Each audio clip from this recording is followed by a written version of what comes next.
Καλημέρα φίλοι μου, 16 του μηνός σήμερα.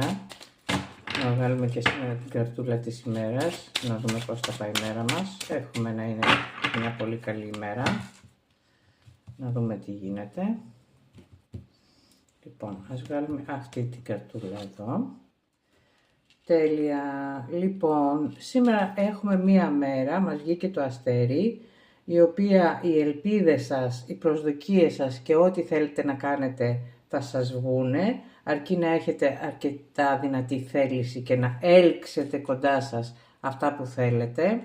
Είναι μία φωτισμένη μέρα, μας δείχνει ότι και κάποιο μήνυμα μπορεί να έρθει που το περιμένετε, το οποίο θα είναι αρκετά καλό.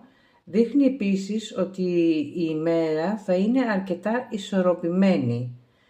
Αν έχετε κάποιους φίλους και έχετε κάποιο θέμα, καλό είναι να εμπιστευτείτε τους φίλους σας, γιατί είναι προς το μέρος σας. Ίσως σας βοηθήσουν σε κάτι που θέλετε.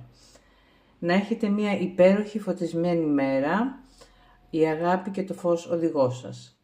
Ήθελα να σας πω ότι όποιος θέλει μπορεί να κάνει και μια εγγραφούλα στο κανάλι μου στο YouTube, το οποίο λέγεται το Τρίτο Μάτι. Να κάνουμε και εκεί μια υπέροχη κοινότητα, να τα λέμε και από εκεί. Να είστε καλά, καλή σας ημέρα.